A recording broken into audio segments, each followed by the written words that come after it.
சகரியாவில் 9:12 தம்பி சொல்லியிருந்தாங்க அந்த வேர்டு. அந்த வார்த்தை சொல்லும் பொழுது அதை ஒருத்தங்க வாசிக்கலாமா? சகரியா 9:12.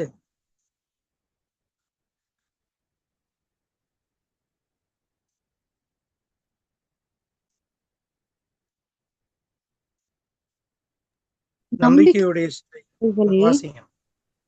நம்பிக்கையுடைய சிறைகளே அரணுக்கு திரும்புங்கள், இரட்டிப்பான நன்மையை தருவேன், இன்றைக்கே தருவேன். இந்த நம்பிக்கையுடைய சிறைகளே அரணுக்கு திரும்புங்கள் அப்படிங்கிற வார்த்தைய நம்ம தியானம் பண்ணி பார்க்கணும். அப்படின்னா இந்த எரேமியா சொல்ற காரியம் சிறைப்பட்டு போன ஜனங்களை குறித்து அவர் பேசுறார். அவங்க சிறைப்பட்டு பாபிலோனுக்கு போயிட்டாங்க. ஆனா அவங்களுடைய நம்பிக்கை ஆண்டவர் மேல. இப்போ ஆண்டவர் அவங்கள பார்த்து சொல்றாங்க, நீங்க சிறைப்பட்டு போயிருக்கிறீங்க, நீங்க அரணுக்குள்ள திரும்பி வாங்க அப்படின்னு சொல்லிட்டு ஒரு அழைப்பு கொடுக்கறத நம்ம இந்த இடத்துல பார்க்கிறோம். ஸோ இன்னைக்கு இந்த காரியத்தை நம்ம மையமா வச்சு இன்னொரு காரியத்தை நம்ம தியானம் பண்ண போறோம். கர்த்தருடைய சமூகத்துல என்ன ஆண்டவர் என்ன பேசணும் அப்படின்னு சொல்லி கேட்கும்போது ஆண்டவர் சொன்னாங்க, எரேமியா தீர்க்கதரிசியினுடைய புஸ்தகம் 8ஆம் அதிகாரத்திலிருந்து ஆண்டவர் என்னோடு கூட ஒரு சில வார்த்தை பேசினாங்க. இன்னைக்கு ரிட்டர்ன் டு யுவர் பொசிஷன் அப்படின்னு சொன்னா எதுல இருந்து திரும்பணும் அப்படிங்கிற காரியம் நமக்கு தெரியணும் இல்லைங்களா? 8ஆம் அதிகாரம், எரேமியா 8ஆம் அதிகாரம் 4வது வசனம் சொல்லுது, நீ அவர்களை நோக்கி விழுந்தவர்கள் எழுந்திருக்கிறது இல்லையோ, வழிதப்பி போனவர்கள் திரும்புகிறது இல்லையோ அப்படி சொல்லி எழுதப்பட்டிருக்கு. இன்னைக்கு நிறைய நேரத்துல நாம விழுந்துட்டோம் அப்படிங்கிறத விட நம்ம வழி தப்பி போயிட்டோம் அப்படிங்கிறது தான் நிதர்சனமான உண்மை. நம்ம போக வேண்டிய வழியில போகாம நம்மளுடைய அழைப்பை, நம்முடைய தரிசனத்தை எல்லாத்தையும் விட்டுட்டு நம்ம இன்னைக்கு வழி தப்பி போயிருக்கோம் அப்படிங்கிறது தான் நிதர்சனம். இந்த வசனத்துல சொல்லியிருக்கு, இந்த வழி தப்பி போனவர்கள் திரும்புகிறது இல்லையோ அப்படி சொல்லும்போது நம்ம இன்னைக்கு நம்ம எல்லாருக்கும் தெரிஞ்ச ஒரு விஷயம். நம்ம புதுசா ஒரு இடத்துக்கு போகணும் அப்படின்னா கூட கூகுள் மேப்பை ஃபாலோ பண்ணி தான் நீ நம்ம போயிட்டு இருக்கோம். சில நேரத்துல நம்ம கிராஸ் பண்ணி போயிடுவோம், அந்த ஏரியாவை கிராஸ் பண்ணி போயிடுவோம், கொஞ்ச நேரம் கவனிச்சிருக்க மாட்டோம், இல்லை நம்ம அடுத்த டேர்னிங் நினைச்சு போயிடுவோம். ஆனா பாத்தீங்கன்னா நம்ம அந்த ஏரியாவை கிராஸ் பண்ணிட்டு போயிட்டு இருப்போம். அப்போ அந்த மேப் சொல்லும், இல்லை இல்லை நீங்க திரும்பணும் அப்படி சொல்லிட்டு. ஒரு சில நேரங்கள்ல பாத்தீங்க அப்படின்னா அந்த மேப்பை தப்பான ரூட்டு காட்டும், நம்ம அதை ஃபாலோ பண்ணி போயிட்டே இருப்போம், அப்புறம் பார்த்தா இன்னொரு பக்கம் காட்டிட்டு இருக்கும். ஸோ இப்போ என்ன பண்றோம் அப்படின்னா, நம்ம சரியான வழியை விட்டு நம்ம தவறி போயிட்டோம் அப்படி சொல்லி அது நமக்கு எப்போ இன்ஸ்ட்ரக்ஷன் கொடுக்குதோ உடனே நம்ம சரியான பாதைக்கு திரும்புறோம் இல்லையா? அப்போ அந்த சரியான பாதைக்கு திரும்ப வேண்டியது ரொம்ப ரொம்ப அவசியம். இன்னைக்கு கூகுள் மேப்பை ஃபாலோ பண்ணி போனவங்க சரியான வழிக்கு போனவங்க அப்படின்றத விட நிறைய நேரத்தில் பார்க்குறோம், நிறைய பேர் அந்த மேப்பை ஃபாலோ பண்ணி தப்பான வழிக்கு கூட போய் சேர்ந்துருக்குறாங்க. இன்னைக்கு அந்த கூகுள் மேப் சரியான வழிகாட்டுதா தப்பான வழிகாட்டுதுன்றதை தாண்டி இன்னைக்கு நிறைய பேருக்கு தவறான வழிகாட்டுற ஒரு காரியமே அந்த கூகுள் மேப்பை நம்ம யூஸ் பண்ற அந்த மொபைல் தான். இன்னைக்கு அந்த மொபைல்னால வழி தப்பி போனவங்க தான் அதிகம். சமீபத்துல ஒரு ஊழியக்காரர் சொல்லும் போது அந்த வார்த்தையை கவனிச்சேன். நல்ல பிரபலமான ஒரு ஊழியக்காரர், நாங்கள் இவ்வளோ ஜொலிக்கிறோம், இந்த அளவுக்கு நாங்கள் ஜெபம் பண்ணி இருக்கிறோம் அப்படின்னா உண்மையிலே நாங்கள் ஆண்டவருக்கு நன்றி சொல்லுவோம், எங்களுடைய நாட்கள் இது மாதிரி ஸ்மார்ட் போன்ஸ் இல்லை அப்படின்றாங்க.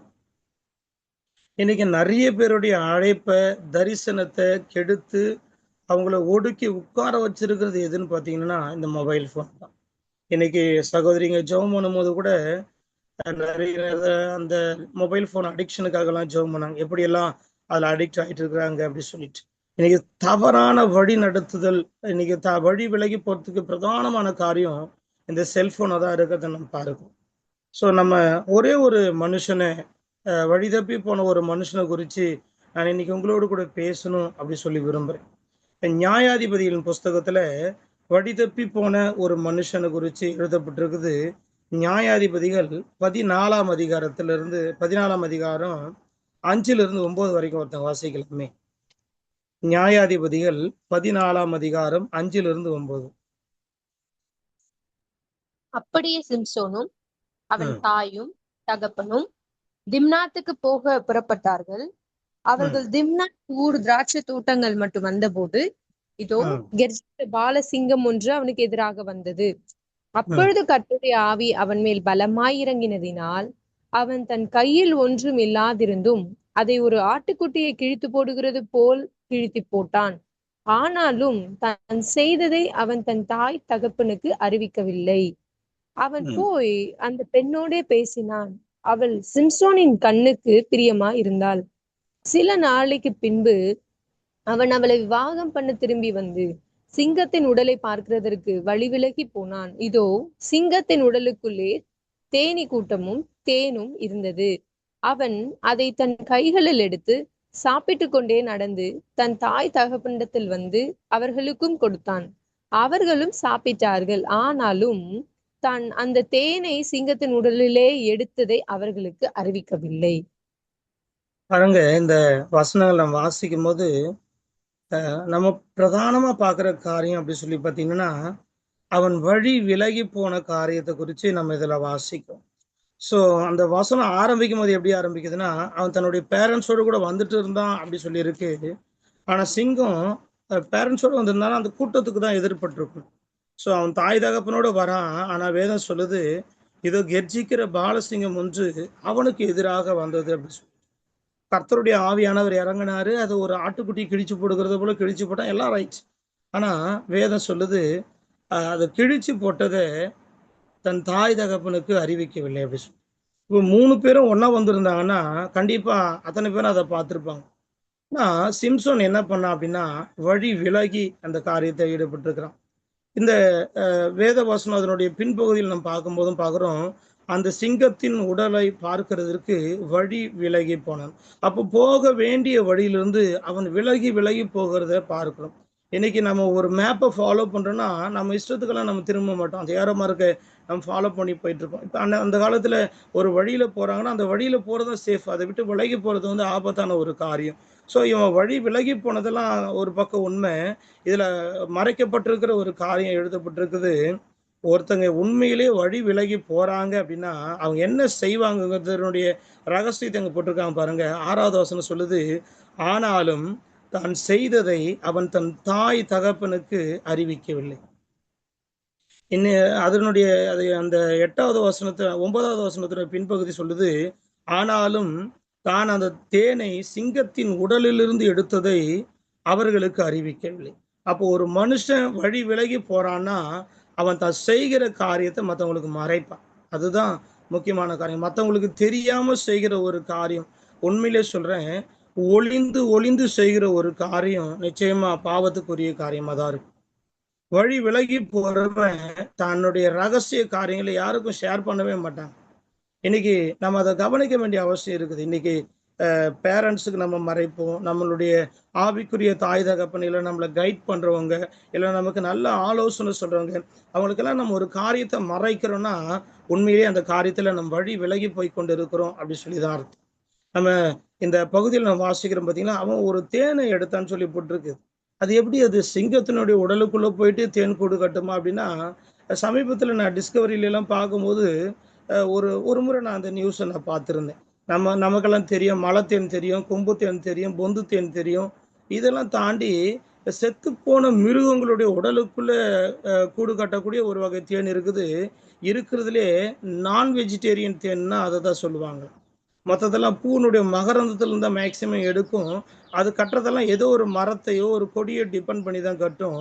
ஆனா இந்த வகையான தேன் மட்டும் ரொம்ப ஆபத்தான ஒரு வகையான தேன் சொல்றாங்க. அது சாப்பிட்றது வந்து எந்த அளவுக்கு பெனிஃபிட்டோ அதே போல் அதில் சைடு எஃபெக்டும் இருக்குது அப்படின்றாங்க. ஏன்னா அழுகி போன ஒரு மிருகத்தினுடைய உடல்ல அப்படிப்பட்ட தேன்கள் கட்டும் அப்படிங்கிறத இப்போ சமீபத்தில் ப்ரூவ் பண்ணியிருக்காங்க. எத்தனையோ வருஷத்துக்கு முன்னாடி இந்த காரியத்தை வேதம் பதிவு பண்ணியிருக்கு. பாருங்க, இன்னைக்கு நம்ம அழுகி போன ஒரு காரியத்தை பார்க்கறது நமக்கு அருவருப்பா இருக்கு. அந்த பக்கமே நம்ம திரும்ப மாட்டோம். இன்னைக்கு லாரியில் அடிபட்டு இல்லை ஒரு வண்டியில் அடிபட்டு ஒரு நாய் செத்து கிடக்குதுன்னா ஒரு 2 நாள் அது ஒரு பெரிய விஷயமா தெரியாது. ஆனா அது அழுகி அதனுடைய உடல் வெடிச்சு செதறி இருக்கும்போது அந்த பக்கம் கிட்ட வரத்துக்கு முன்னாடியே பல மீட்டருக்கு அந்த பக்கம் வரும்போதே நமக்கு ஹெவியான அந்த பேட் ஸ்மெல் வர ஆரம்பிச்சிடும். இவன் அதையெல்லாம் தாண்டி அதுக்குள்ள கடந்து போயிருக்கிறான் அப்படிங்கிறத நம்ம இங்க பாக்குறோம். ஸோ அந்த வழி விலகி போனவங்களுக்கு பாருங்க, ஒண்ணு தன்னுடைய காரியங்களை மற்றவங்களுக்கு மறைப்பாங்க. அதாவது தன்னை லீட் பண்ணக்கூடிய தனக்கு ஆலோசனை சொல்லக்கூடிய மனுஷங்களுக்கு அந்த காரியங்களை மறைப்பாங்க. 2வது வழி விலகி போறோம் அப்படிங்கிறது எதுல தெரிஞ்சுங்கன்னா, அது நாற்றம் எடுக்கக்கூடிய காரியம், மற்றவர்கள் அருவறுக்கக்கூடிய காரியம். ஆனா இவங்களுக்கு அதனுடைய நாற்றமே தெரியாது. அதுல தான் எடுத்தேன் அப்படி சொல்லியிருந்தா ஒரு மனுஷங்களும் அதை தொட்டு இருக்க மாட்டாங்க, டேஸ்ட் பண்ணியிருக்க மாட்டாங்க. ஆனா இவன் தான் அதுல இருந்து எடுத்ததை சாப்பிட்டதும் இல்லாம மற்றவங்களுக்கும் கொடுத்தான் அப்படி சொல்லி பார்க்கிறோம். பாருங்க, இந்த கெட்டு போறவங்க எல்லாம் பாத்தீங்கன்னா தான் கெட்டு போறதோடு விட மாட்டாங்க, மற்றவங்களையும் சேர்த்து கெடுப்பாங்க. இன்னைக்கு நம்ம சபைக்கு போறோம் அப்படின்னா, ஜெபம் பண்றதுக்கு போறோம் அப்படின்னா, மற்றவங்களுக்கு கூப்பிடுறதுக்கு ரொம்ப ஷையா ஃபீல் பண்ணுவோம். பிரதர் வாங்க, ஒரு நல்ல ப்ரேயர் நடக்குது, பிரதர் வாங்க, ஒரு ஒரு விடுதலை முகாம் நடக்குது, பிரதர் வாங்க, உங்களுக்காக நாங்கள் ஜெபம் பண்றோம் அப்படி சொல்லி கூப்பிடுறதுக்கு கூட நம்ம அதிகமா தயங்கவும். ஆனா இந்த பாவத்துல ஈடுபடுறவங்க, இந்த வழி தப்பி போனவங்க, அசுத்தத்துக்கு நேரம் மற்ற மனுஷங்களை நடத்துறதுக்கு ஒரு நாளும் தயங்கவே மாட்டாங்க. அது அவங்களுக்கு ஒரு பெரிய விஷயமா தெரியாது. இன்னைக்கு பாருங்க, நம்ம வழி விலகி போறதுக்கு அன்னைக்கு சிம்சன் வழி விலகி போறதுக்கு பிரதானமான காரியம் நீங்க எடுத்து பார்த்தீங்கன்னா அவனுடைய கண்கள் தான் காரணமா இருந்திருக்கு. அதன் பிறகு அவன் அந்த பொண்ணை போய் திருமணம் முடிக்கிறான். அந்த திருமணத்துல ஒரு சின்ன பிரச்சனை வருது. அவன் தன்னுடைய தாய் வீட்டுக்கு திரும்பி வந்துடுறான். இன்னைக்கெல்லாம் சண்டை போட்டா அம்மா வீட்டுக்கு பொண்ணுங்க தான் போவாங்க. ஆனா அன்னைக்கு சிம்சனை பாக்குறோம், அவன் தான் கோச்சிட்டு அவனுடைய அம்மா வீட்டுக்கு வந்துட்டு இருக்கான். சில நாளுக்கு பிறகு திரும்பி போறான். அவனுடைய மனைவி மேரேஜ் ஆயிட்டாங்க. அது பிறகு நடந்த காரியம் உங்களுக்கு தெரியும். அந்த பகுதியில நரிகளை பிடிச்சி கிட்டத்தட்ட ஒரு 300 நரியை பிடிச்சி ஒரு பெரிய ஒரு அழிவை, ஒரு சேதத்தை அந்த பகுதியில உண்டாக்குறத பார்க்கும். அத பிறகு அவன் அந்த வழி விலகி போன காரியத்தில் அவன் திரும்ப வந்தானா அப்படி சொல்லி பார்த்தீங்கன்னா வரவே இல்லை. ஆனா இந்த முதல் காரியத்தை சொல்லும் போது வேதம் அழகா பதிவு பண்ணுது. அவன் தாய் தகப்பனுமார் கேட்கிறாங்க, தம்பி இதெல்லாம் ஏன்பா, நம்முடைய சொந்தக்காரங்கள பொண்ணு இல்லையா, ஏன் உறவின் முறையில இல்ல உன் தகப்பனுடைய உறவின் முறையில பொண்ணுங்க இல்லையா, அப்படி நீ மேரேஜ் பண்ணிக்கலாம், ஏன் பெலிஸ்தியர் இடத்துல போற அப்படின்னா, இல்ல இல்ல நான் அவ என்னுடைய கண்களுக்கு பிரியமானவ அப்படி சொல்லி அவன் சொல்லுகிறத நம்ம பார்க்க முடியும். அப்போ அந்த கண்களின் இச்சை அப்படிங்கிற காரியத்தை விட்டு அவன் திரும்பி வரவே, அவன் தன்னுடைய அபிஷேகத்தை, தன் பிறப்பின் நோக்கத்தை இழந்ததுக்கு பிரதானமான காரியம் அப்படின்னு பார்த்தீங்கன்னா அவனுடைய கண்கள். சோ வேதத்துல ஒரு முரண்பாடான ஒரு காரியத்தை நம்ம இந்த இடத்துல பார்ப்போம். சிம்சோன் பெலிஸ்தருடைய குமார்த்திகள் ஒரு பெண் எடுக்கிறதுக்கு கர்த்தருடைய செயல் ஒரு காரணமா இருந்தது அப்படி சொல்லி நம்ம பார்க்கிறோம். ஏன் அந்த செயல் அப்படி நடந்துச்சு அப்படி சொல்லி பார்த்தீங்கன்னா, இவன் தன்னுடைய அபிஷேகத்துக்கு நேரா வந்து நிற்கவே இல்லை. இவன் தன்னுடைய அழைப்புக்கு நேரா வந்து நிற்கவே இல்லை. எப்போ இவன் வந்து நிற்பான் அப்படின்னு ஆண்டவர் எதிர்பார்த்து கர்த்தர் ஒரு ஆப்ஷனை உண்டு பண்றாரு.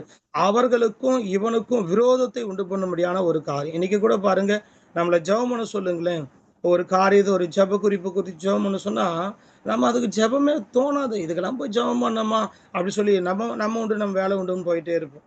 ஆனா அந்த ஒரு காரியத்துல நம்ம பாதிக்கப்படும் பொழுது பயங்கரமா அதற்காக உத்தரவாதம் பண்ணி நம்ம ஜெபம் பண்ணுவோம். ஃபாஸ்டிங் இருந்து நம்ம ஜெபம் பண்ணுவோம். கண்ணீரோடு நம்ம ஜெபம் பண்ணுவோம். ஏன்னா அதுல நம்ம பாதிக்கப்பட்டிருக்கோம். ஒரு சிலர் பாருங்க, அந்த ஆத்ம பாரம் வராது. ஆண்டவருடைய இருதயத்தில் இருக்கிற துக்கம் அவங்களுடைய இருதயத்தை தொடவே தொடாது. எது வரைக்கும் அப்படின்னா அவங்க அந்த காரியத்துல பாதிக்கப்பட்டுக்கிற வரைக்கும். அதனாலதான் ஒரு சில நபர்களுடைய வாழ்க்கையில கர்த்தர் அந்த காரியங்களை அனுமதிப்பாரு. அந்த பாதையின் வழியா நடக்க பண்ணியிருப்பாரு. சிம்சோன் அந்த பெலிஸ்தருடைய குமார்த்திகளை பெண் எடுத்து அவங்க ஏமாத்தின பிறகுதான் பெலிஸ்தர் மேல அவனுக்கு ஒரு கோபம் வருது. அதுக்கு முன்னாடி வரைக்கும் அவன் பிறந்த நோக்கம் உண்டு. அவன் நசரேயனா இருக்கிறான். கண்டிப்பா கேள்வி கேட்டிருப்பாங்க. இன்னைக்கு நம்ம ஒரு ஆண் பிள்ளையை வளர்க்குறோம், பிறந்ததுலேருந்து அந்த குழந்தைக்கு மொட்டை அடிக்கல, இல்லை முடி வெட்டல அப்படின்னா கண்டிப்பா அந்த குழந்தை கேட்க, ஏமா எனக்கு முடி வெட்டாம இருக்கிற, இப்படியே இருந்தா மற்றவங்க எல்லாம் எனக்கு கேலி பேசுறாங்கம்மா, பொம்பளை பொண்ணுன்னு சொல்றாங்கம்மா, ஏமா இப்படி இருக்கிற அப்படி இருக்கிறோம், ஏன் இப்படி விட்டுருக்கிறீங்கன்னு சொல்லி சின்ன வயசுல இருந்து அந்த குழந்தை கேள்வி கேட்டிருக்கும். ஸோ அவங்க பேரண்ட்ஸ் கண்டிப்பா சொல்லியிருப்பாங்க, தம்பி நீ கர்த்தருக்காக நசரேயனா இருக்கிற, கர்த்தர் உன்னை இந்த நோக்கத்துக்காக உருவாக்குனாரு, உன்னுடைய ஜனங்க ஆண்டவருடைய ஜனங்களை விடுவிக்கிறது தான் உன்னுடைய பிரதானமான நோக்கம்னு சொல்லி அவனுடைய பேரண்ட்ஸ் சொல்லியிருப்பாங்க. ஸோ அவனுடைய அழைப்பு தெரிஞ்சும் அவனுடைய அழைப்புல அவனுடைய ஸ்தானத்துல அவன் இல்லாம அவன் வழி விலகி போனான் அப்படி சொல்லி நம்ம பார்க்கணும். ஸோ இந்த காரியம் கர்த்தர் அனுமதிச்ச காரியம். ஏன்னா அவங்களுக்கும் பெலிஸ்தருக்கும் விரோதத்தை உண்டாக்குறதுக்கு அவன் அனுமதிச்சார்ன்றதை பார்க்கிறோம். ஆனா அதன் பிறகு கூட அவன் திரும்பி தன்னுடைய ஸ்தானத்துக்கு வரவே இல்லை.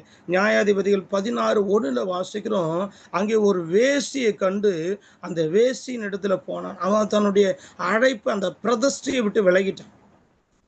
நசரேயர்கள் வந்து மேரேஜ் முடிக்கலாம். ஏன்னா சாமுவேல் தீர்க்கதரிசி நசரேயனா இருந்தான்னு சொல்லி பார்க்கிறோம். அவன் மேரேஜ் முடிச்சிருக்கான், அவனுக்கு குழந்தைங்க இருக்குது. ஆனா இல்லீகலான ஒரு உறவுக்குள்ள அவன் போனதே கிடையாது. இங்கே நாம் பார்க்கிறோம், அவன் ஒரு வேசியை பார்த்தான், அந்த வேசியின் இடத்துல போனான் அப்படி சொல்லி பார்க்கிறோம். அதுக்கு பிறகு அதே 16ஆம் அதிகாரம் நியாயாதிபதிகள் 4வது வசனத்தை சொல்லுது, அதற்கு பிறகு தெலிலால் அப்படிங்கிற ஒரு மனுஷியை பார்க்கிறான். அந்த மனுஷியோட அதிக சிநேகமா இருக்கிறான்னு சொல்லி பார்க்கிறோம். எத்தனை முறை அவனை கட்டி அவனுக்கு வார்னிங் கொடுத்தாலும் அவன் அதை ஒரு விளையாட்டை போல எடுத்துட்டு போயிட்டே இருக்கிறான். ஆனா வேதம் சொல்லுது, அந்த தெளிலால் அவனை நச்சரிக்க ஆரம்பிச்சிட்டு, அது நச்சரிச்சு நச்சரிச்சு இவனுக்கு டிப்ரெஷன், இவன் என்ன பண்றதுனே தெரியாத ஒரு சுச்சுவேஷன் வருது. அந்த கடைசி சூழ்நிலையில அவனுடைய இருதயம் நொறுக்கப்பட்டதுனால, சாகத்தக்கதாய் அவனுடைய ஆத்மா விசனப்பட்டதுனால தன் இருதயத்துல இருந்து எல்லா காரியத்தையும் வெளிப்படுத்த. உண்மையை சொல்றேன், இல்லீகலான ஒரு காரியத்துக்குள்ளாய் நாம் கடந்து போகும்போது, கர்த்தருக்கு பிரியமில்லாத ஒரு காரியத்துக்குள்ளாய் நாம் கடந்து போகும்போது, ஆரம்பத்துல அது இனிப்பா இனிமையா நல்ல சந்தோஷத்தை தரக்கூடிய காரியமா இருக்கலாம். கொஞ்சம் கொஞ்சமா அது உங்களை கட்டுக்குள்ள கொண்டு வந்துடும். இன்னைக்கு ஒரு மனுஷன் குடி பழக்கத்துக்கு அடிமை ஆகிறான்னா, அவனை கேட்டு பாருங்க, எடுத்ததுமே அவன் மொடா கூடிய நம்ம ஆடி இருப்பானா, இல்ல அவன் எடுத்ததுமே அவன் ஒரு ட்ரக்ஸுக்கு அடிக்ட் ஆகிருப்பானா அப்படின்னு சொல்லி பார்த்தீங்கன்னா கிடையாது. ஆரம்பிக்கும் போது அவன் எப்படி ஆரம்பிச்சிருப்பான்னா, அவன் ஃப்ரெண்ட்ஸ் கூட சேர்ந்து ஏதோ ஒரு பார்ட்டியில், ஏதோ ஒரு ஃபங்க்ஷனில் சும்மா லைட்டாக சாப்பிட்றான்னா, அவங்க ஃப்ரெண்ட்ஸு வற்புறுத்துனதுனால அந்த காரியத்தில் ஈடுபட்டிருப்பாங்க. ஸோ அதுக்கப்புறம் அவங்களுக்கு கிடைச்ச ஆலோசனை, இன்னைக்கு நல்ல ஆலோசனை 1000 கிடைச்சாலும் அதெல்லாம் தூக்கி ஓரம் போட்டுருவோம். அதெல்லாம் எந்த காதில் வாங்கி அந்த காதில் விட்டுருவோம். ஆனால் தவறான ஒரு ஆலோசனை, தம்பி கொஞ்சம் குடிடா, இந்த துக்கத்தை மறந்துருப்பேன் அப்படின்னு சொல்லி யாரானா ஒருத்தர் சொன்ன ஆலோசனை அவனுக்கு தேவனுடைய ஆலோசனை போல இருந்திருக்கும். அவன் துக்கத்துக்காக குடிக்க ஆரம்பிச்சிருப்பான். கொஞ்சம் நாள் கழிச்சு பார்த்தீங்கன்னா அப்படியே அடிக்ட் ஆகிட்டே போயிட்டு இருக்கும். இந்த சிம்சன் பாருங்க, கொஞ்சம் கொஞ்சமா வழி விலகி அவன் எத்தனை முறை கட்டப்பட்டாலும் ஆரம்பத்தில் அந்த கட்டுக்களை அவிழ்த்துட்டு வெளியே வந்தான். உண்மைதான், நம்ம ஒரு பாவத்தில் அடிமைப்படும் போது ஒரு சின்ன உணர்வு வரும், நம்ம செஞ்சது பாவம் அப்படி சொல்லி ஆண்டவருடைய சமூகத்தில் போய் நம்ம அழுவோம். கர்த்தர் அதுல இருந்து நம்மளை விடுவிப்பார், வெளியே வருவோம். திரும்ப அதே பாவத்துக்கு போவோம். திரும்ப கர்த்தர் நம்மளை விடுவிப்பார், வருவோம். திரும்ப அதே பாவத்துக்கு. இது நம்ம நினைச்சிட்டு இருப்போம், இது பாருங்க, உள்ள வெளியேன்னு போற மாதிரி பாவத்துக்குள்ள போவோம், பரிசுத்தத்துக்குள்ள வருவோம், பாவத்துக்குள்ள போவோம், பரிசுத்தத்துக்குள்ள வருவோம்.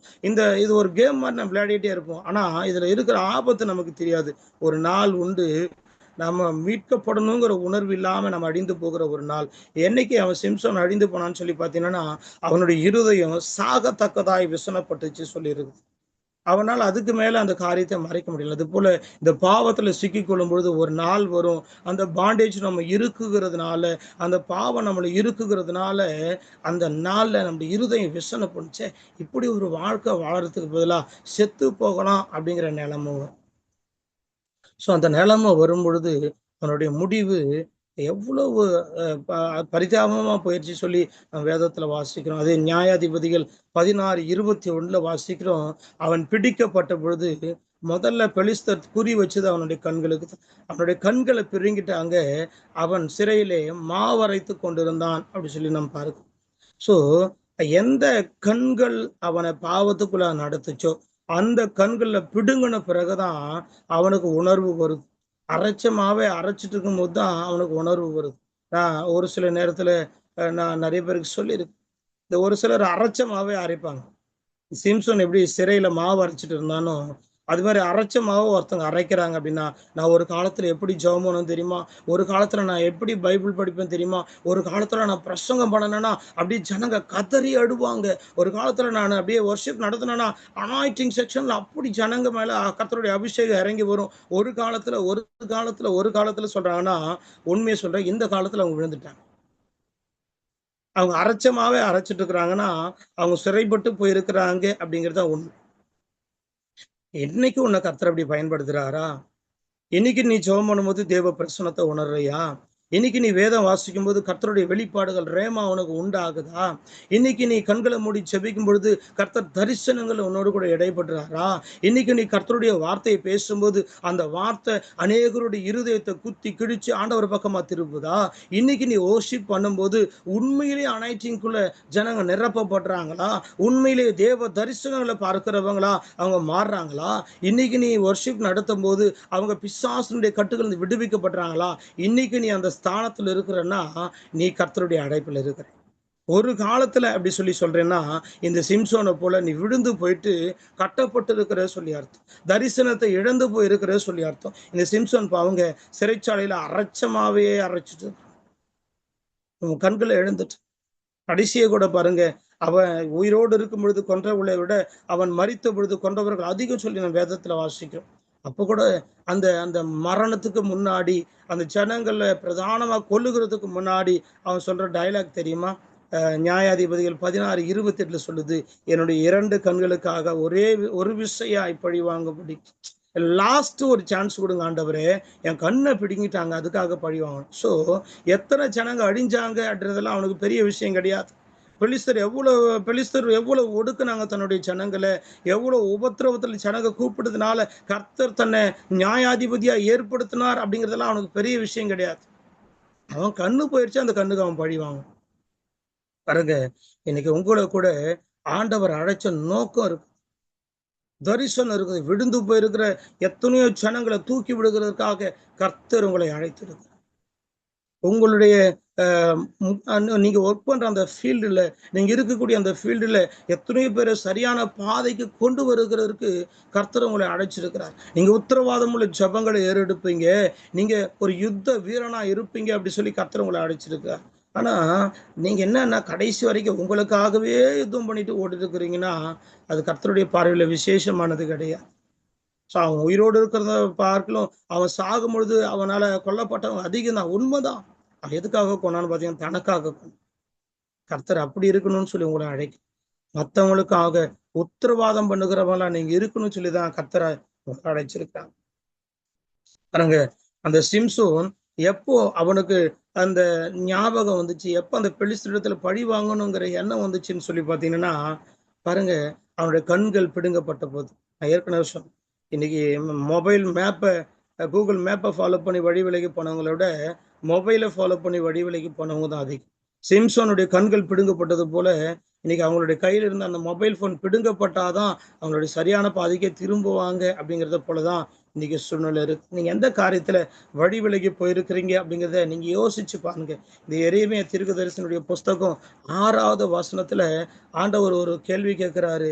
என் ஜனங்க அவங்களுடைய காரியங்களை நினைச்சு புலம்புறாங்களே தவிர யதார்த்தம் பேசுகிறவன் ஒருத்தனும் இல்லை, யதார்த்தம் எவனுமே பேசல அப்படி சொல்லி எரேமியா 8ஆம் அதிகாரம் 6வது வசனத்தை சொல்றாரு. யதார்த்தம் என்னன்னு சொல்லி பார்த்தீங்கன்னா, ரியாலிட்டி அப்படின்னா என்னன்னு பார்த்தீங்கன்னா, நான் என்ன செஞ்சேன், ஏன் நான் இதுல சிக்கிறேன், ஏன் என்னுடைய அபிஷேகத்தை இழந்தேன், ஏன் என்னுடைய ஜப வாழ்க்கையை இழந்தேன், ஏன் என்னுடைய எனக்கு கொடுக்கப்பட்டிருக்கிற அந்த தலைமைத்துவத்தை நான் இழந்தேன், அந்த அனாயிட்டிங் செக்ஷன்ல நான் நடத்தும் போது பயங்கரமா ஜனங்க அபிஷேகத்தில் நிரப்பப்படுவாங்களே, ஏன் அதை இழந்தேன், ஏன் இதை சம்பவிச்சுன்னு சொல்லி நான் என்ன செஞ்சேன் அப்படிங்கிற அந்த ரியாலிட்டியை அனலைஸ் பண்ணக்கூடிய இல்லை சொல்லி எரேமியா மூலமா ஆண்டவர் சொன்னாங்க. இன்னைக்கு ஆண்டவர் உங்களோடு கூட பேசுவார். சொன்னா நீங்க அந்த கொஸ்டின் கேட்டு பாருங்க, என்ன செஞ்சேன் அப்படி சொல்லிட்டு. அப்பதான் ஆண்டவர் உங்களுக்கு அந்த காரியங்களை உணர்த்துவார். எந்த பாவத்தை செஞ்சீங்க சொல்லி ஆண்டவர் உணர்த்துறாரோ அந்த காரியத்தை ஆண்டவருடைய சமூகத்தை அறிக்கை செஞ்சு தேவன் பக்கமா திரும்புங்கன்னு சொல்லி தேவன் உங்களுக்கு திரும்ப ஒரு அழைப்பு கொடுக்கிறார். கர்த்தர் என்னைக்கு உங்களோடு கூட பேசுறார். வேத வசனம் அதே எரேமியா 8ஆம் அதிகாரம் 7வது வசனத்தில் சொல்றாரு, ஆகாயத்தில் உள்ள நாரை முதலாய் தன் வேலையை அறியும், காட்டு புறாவும் கொக்கும் தகைவலான் குருவியும் தங்கள் வரத்தக்க காலத்தை அறியும் சொல்லிட்டு. இன்னைக்கு வேடந்தாங்கள் நம்ம நிறைய பேர் போயிருப்போம். அந்த சீசன் அதுக்கு தெரியும். அது வெளிநாட்டு பறவைங்க, அது பிறந்து அது வளர்ந்தது ஒரு இடமா இருக்கும், அது வாழுகிறது ஒரு இடமா இருக்கும். இன விருத்திக்காக, இனப்பெருக்கத்துக்காக அந்த குறிப்பிட்ட காலத்துல வேடந்தாங்களுக்கு கரெக்டா அது வந்து சேர்ந்துடும். ஸோ இந்த மாசம் வந்துருச்சுன்னு சொல்லுது யாரு? இன்னைக்கு நமக்கு நிறைய பேருக்கு நம்மளுடைய பிறந்த நாளே மறந்து போயிருப்போ, நமக்கு பிறந்த நாளோ அப்படி சொல்லி கேட்கிறோம். அதுக்கு கரெக்டா இந்த மாதம் அப்படி சொல்லி நினைப்பூட்டுறது யாரு? அது இயற்கையை சென்ஸ் பண்ணக்கூடிய அந்த கெப்பாசிட்டி அதுக்கு இருக்குது. அந்த பனிக்காலம், உரை பனிக்காலம் துவங்கிறதுக்கு முன்னாடி அந்த தேசத்தை விட்டு அது கடந்து வந்து அதனுடைய தட்பவெப்பம் கரெக்டா இருக்கக்கூடிய இந்திய தேசத்துல நம்முடைய தமிழகத்துல இருக்க வேடந்தாங்களுக்கு அது வந்து சேருது. அந்த குறிப்பிட்ட காலக்கெடு முடியும் பொழுது தன்னுடைய பொறித்த அந்த குஞ்சுகளோடு கூட திரும்ப அது தன்னுடைய வாழ்விடமாகிய தேசத்துக்கு திரும்பி போகுது. அதுக்கு தெரியும் எந்த நேரத்துல நம்ம அந்த இடத்துல வந்து நிக்கணும்னு சொல்லிட்டு. ஆனா கர்த்தர் சொல்றாரு, ஏன் ஜனங்களுக்கு தெரியல, அவங்க வந்து நிக்கத்தக்க நேரம் இதுதான், அவங்க தன்னுடைய பொசிஷன்ல வந்து நிக்கத்தக்க நேரம் இதுதான். கர்த்தருடைய ஜனங்களுக்காக, விழுந்து போயிருக்கிற சிறைப்பட்டு போயிருக்கிற ஜனங்களுக்காக யுத்தம் பண்ண வேண்டிய நேரம் இதுதான் சொல்லி கர்த்தர் விரும்புகிறார் சொல்லி இன்னைக்கு உங்களுக்கு தெரியல. அதுதான் பிரச்சனை. கர்த்தர் இன்னைக்கு உங்களுக்கு சொல்றார், நீங்க உங்களோட ஸ்தானத்துக்கு திரும்பி வாங்க. உங்களால மீட்கப்பட வேண்டியவங்க, உங்களால தூக்கி விடப்பட வேண்டியவங்க அதிகம், நீங்க முறியடிக்க வேண்டிய சத்துருனுடைய சேனைகள் அதிகம்னு சொல்லி ஆண்டவர் உங்களை பார்த்து சொல்றாங்க. ஆண்டவர் உங்களை ஒரு சாதாரண வீரனா பார்க்கல. சிம்சோனுடைய சரீரம் பார்க்கறதுக்கு சாதாரணமா தான் இருந்தது. எப்போ அசாதாரணமா மாறினான்னு சொல்லி பார்த்தீங்கன்னா, எப்போவெல்லாம் கர்த்தருடைய ஆவியானவர் அவன் மேல இறங்கினாரோ அப்போவெல்லாம் அவன் அசாதாரணமா மாறினான். அவனுடைய சரீரம் பார்க்கறதுக்கு ஒரு ஜிம்பாடி மாதிரியெல்லாம் இருக்காது. அவனுடைய எக்ஸசைஸ், அவனுடைய பிராக்டிஸ் பயங்கரமாலாம் கிடையாது. அவன் கர்த்தருடைய அபிஷேகம் அவன் மேல இருந்ததுனாலதான் அவன் பயங்கரமான பராக்கிரமசாலியா இருந்தான். இன்னைக்கு உங்களுடைய டேலண்ட்டை வச்சு ஆண்டவர் உங்களை யூஸ் பண்ண போறது கிடையாது. கர்த்தர் உங்களுக்கு கொடுத்திருக்கிற அபிஷேகத்தை வச்சுதான் கர்த்தர் உங்களை யூஸ் பண்ண போறேன்னு சொல்றாரு. அதனால கர்த்தர் இன்னைக்கு உங்களுக்கு சொல்றாரு, தயவு செஞ்சு திரும்ப உங்களுடைய ஸ்தானத்துக்கு வாங்க, உன்னை பயன்படுத்த நான் ஆவலா இருக்கிறேன்னு சொல்லி கர்த்தர் சொல்றாரு. அவருடைய கரத்துல உங்களை ஒப்பு கொடுங்க. நீங்க எந்த ஸ்தானத்திலிருந்து விழுந்தீங்களோ, எந்த நிலையிலிருந்து விழுந்தீங்களோ, அதை தியானிச்சு அதை கர்த்தருடைய சமூகத்தில் அறிக்கை செஞ்சு விட்டு, ஆண்டவரே என்னை என்னுடைய ஸ்தானத்துக்கு திரும்ப பண்ணுங்க, என்னை எடுத்து பயன்படுத்துங்க சொல்லி உங்களை ஆண்டவருடைய கையில சரண்டர் பண்ணுங்க. கர்த்தர் உங்களை கொண்டு செய்கிற காரியம் பயங்கரமா இருக்கும். கர்த்தர் தாமே உங்கள் ஒவ்வொருவரையும் பயங்கரமான பராக்கிரமசாலையை எடுத்து பயன்படுத்தி சத்துருடைய சேனைகளை முறியடித்து தனக்காக ஒரு பலத்த சேனையை எழுப்புவாராக. ஆமென்.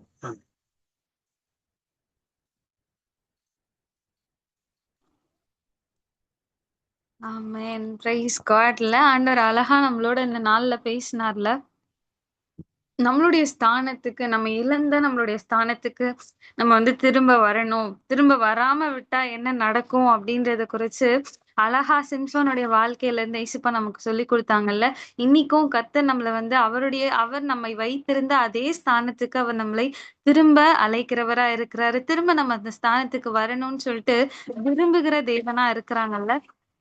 அப்படியே இருக்கிற இடங்கள்ல நம்ம எல்லாரும் கண்களை மூடி அப்படியே ஜெபித்து முடிக்கலாமா? அன்பு நல்ல தகப்பனே, ஏசுப்பா இந்த நல்ல வேலைக்காக உமக்கு நன்றி செலுத்துகிறோம். Oh we thank you lord, we thank you lord. ஏசுப்பா இந்த நாள்ல நீங்க பேசின உங்களுடைய வார்த்தைக்காக நன்றி. ஏசுப்பா ஆண்டவரே, நாங்க இழந்த எங்களுடைய ஸ்தானத்துக்கு எங்களை நீங்க ஆண்டவரே திருப்பி வர ஆசைப்படுகிற தேவனா இருக்கிறீங்க. ஏசுப்பா ஆண்டவரே, எங்களுடைய பொசிஷனுக்கு ஆண்டவரே, இந்த ஆவிக்குரிய வாழ்க்கையில நீங்க எங்களுக்கு கொடுத்திருக்கிற எங்களுடைய பொசிஷனுக்கு அப்பா நாங்க திரும்ப வருகிறதற்கு எங்களுக்கு நீங்க கிருபை செய்யுங்கப்பா. ஒரு நாளும் இங்க மேல இருக்கிற ஆண்டவரே அந்த அழைப்பை நாங்க இழந்து போயிடக்கூடாது. ஒரு நாளும் இயேசுப்பா ஆண்டவரே, நீங்க எங்க மேல வைத்திருக்கிற காரியங்களை நாங்க இழந்து விடக்கூடாது. இயேசுப்பா எங்களுக்கு உதவி செய்யுங்க, எங்களுக்கு கிருபை தாங்க, எங்களுக்கு கிருபை தாங்க. எங்களோட இருங்க, எங்களோட இருங்க, எங்களோட இருங்க சுவாமி.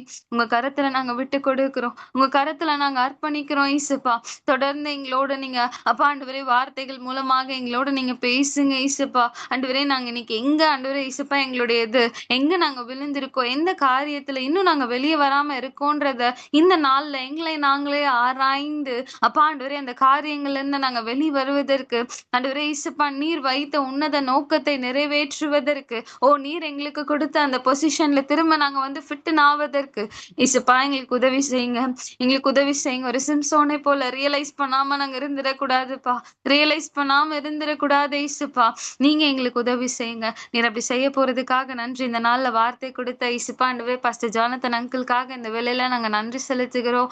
அழகா இந்த நாள்ல இந்த 7th டேல அங்கிளை கொண்டு வந்து எங்க மத்தியில நீங்க பேசணும் உடைய வார்த்தைகளுக்காக நன்றி.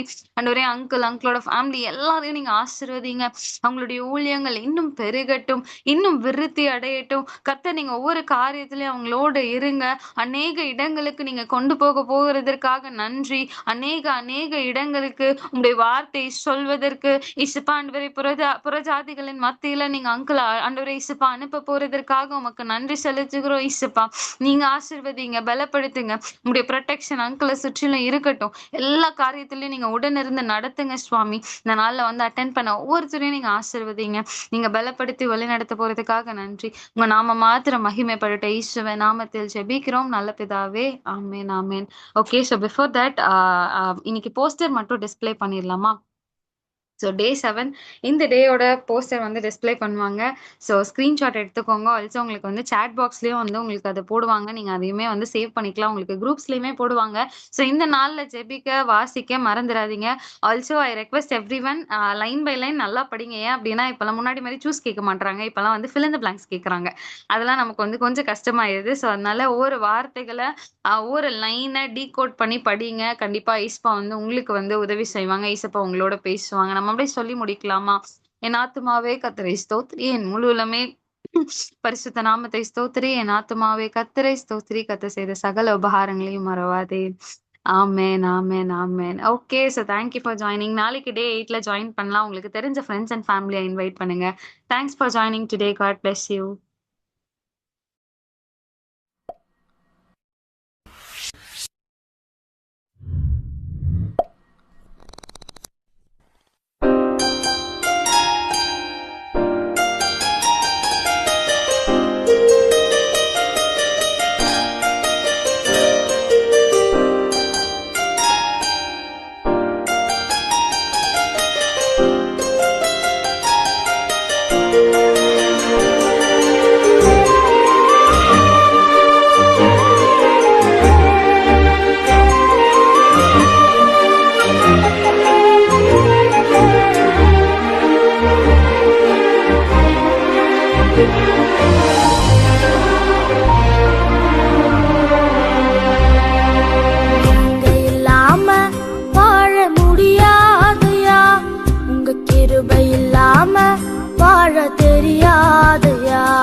இல்லாம வாழ தெரியாதையா.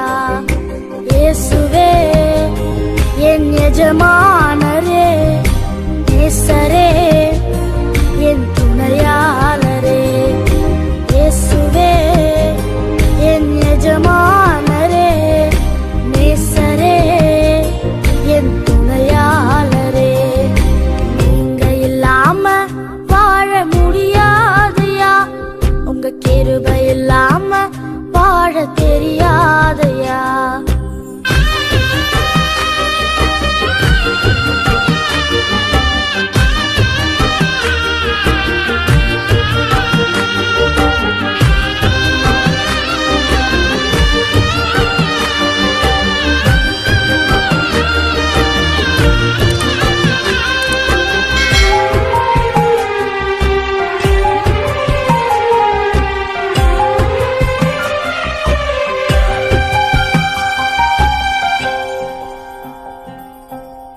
காலையிலே கிருபையும் மாலையிலே மகிமையும் தருகின்ற நல்ல தெய்வமே. காலையிலே கிருபையும் மாலையிலே மகிமையும் தருகின்ற நல்ல தெய்வமே. தாய் மறந்தாலும் மறப்பதில்லையே, தந்தை வெறுத்தாலும் வெறுப்பதில்லையே.